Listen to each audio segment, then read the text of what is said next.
would describe my growing up as comfortable middle class. My dad was a contractor and my mom was a nursing tech. Everybody that met Dee, they just automatically loved her, and she had such a big, giving and loving heart. Tex was artistic. He loved music. When Dee and Tex were together, they had an absolute wonderful time. My parents divorced when I was 5, but it didn't really make a difference because they were still close and stuff. A lot of people didn't believe they were divorced. They were always there for each other. And they were always there for the children as well.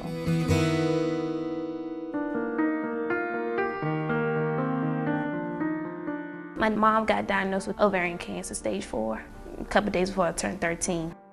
I went back to the hospital and I saw my mom, and we just both started crying.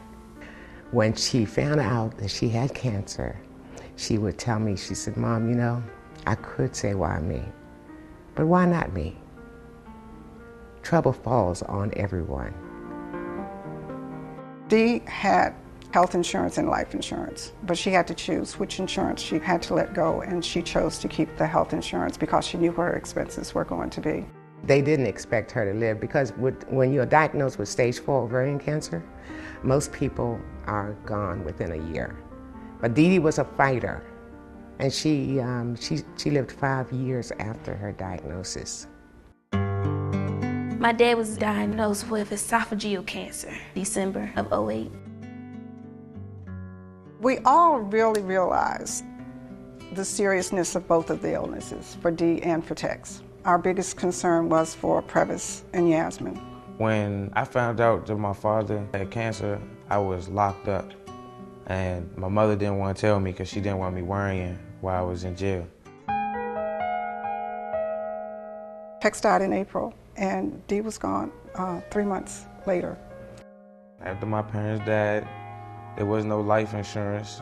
Things were hard. Had they had life insurance, both Tex and Dee, things would have been a lot different for her children.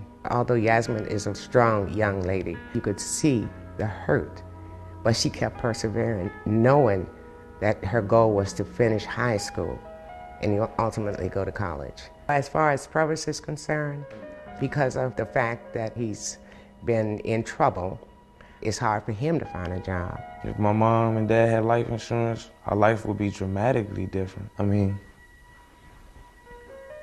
I just live day by day, really, with trying to just make it.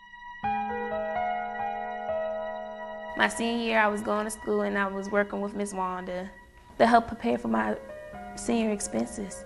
I would go in there 12. Sometimes I wouldn't get off till about 9, 10. Fridays we didn't leave till about 12 most of the time. Life insurance is probably one of the most important things you can do with your life. You don't really know which problems, you leave behind on your children's life, because life changes for everybody after you're gone. We're not here forever, and there's always going to be a need for us, whoever is left behind, to have that life insurance.